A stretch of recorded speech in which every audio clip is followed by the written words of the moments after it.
హైదరాబాద్లో Kondapur, గజ్బౌలి financial district ప్రాంతాల్లో భూముల ధరలు ఆకాశాన్ని అంటుతున్నాయి. ప్రధాన రోడ్లకు ఆనుకుని ఉన్న ప్రాంతాల్లో చదరపు గజం ₹1,00,000 దాటినా ₹3,00,000కు చేరిన సందర్భాలు కూడా కనిపిస్తున్నాయి. అయితే ఈ ప్రాంతాలకు కేవలం 8 నుంచి 10 కిలోమీటర్ల దూరంలో ఉన్న కొన్ని గ్రామాలు, పాత లేఅవుట్లలో మాత్రం ఇంకా 30,000 నుంచి 45,000 మధ్య ప్లాట్లు లభిస్తున్నాయి. ప్రత్యేకంగా మోకిల, వెలిమల, కొల్లూరు, ముత్తంగి పరిసర ప్రాంతాల్లో 2 దశాబ్దాల క్రితం ఏర్పాటైన కొన్ని వెంచర్లలో ఇప్పటికీ తక్కువ ధరలకు భూములు విక్రయానికి వస్తున్నాయి. అప్పట్లో పెట్టుబడి ఉద్దేశంతో కొనుగోలు చేసిన పలువురు యజమానులు ఇన్నేళ్లుగా అభివృద్ధి జరగకపోవడంతో వాటిని విక్రయించేందుకు ఆసక్తి చూపుతున్నారని తెలుస్తోంది.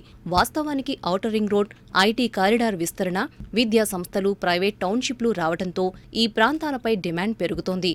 అయితే ప్రధాన రహదారులకు దూరంగా ఉన్న కొన్ని పాత లేఅవుట్లు ఇప్పటికీ పూర్తి స్థాయిలో అభివృద్ధి చెందలేదు. రోడ్లు, డ్రైనేజీ, విద్యుత్ వంటి మౌలిక సదుపాయాలు ఆశించిన స్థాయిలో లేకపోవటం వల్ల ధరలు కూడా పరిమితంగానే ఉన్నాయి. ఇటీవల మార్కెట్ విలువలు పెరగటం, నగరంలో భూముల ధరలు భారీగా పెరగడంతో మధ్యతరగతి పెట్టుబడిదారులు ఇలాంటి ప్రాంతాల వైపు చూస్తున్నారు. ముఖ్యంగా 200 నుంచి 300 గజాల ప్లాట్లు అందుబాటులో ఉండటం వారికి కలిసొస్తోంది. నగర కేంద్రంలో ఒక ఫ్లాట్ ధరకు సమానంగా ఇక్కడ ఓ ప్లాట్ కొనుగోలు చేసే అవకాశముందని రియల్టర్లు చెబుతున్నారు.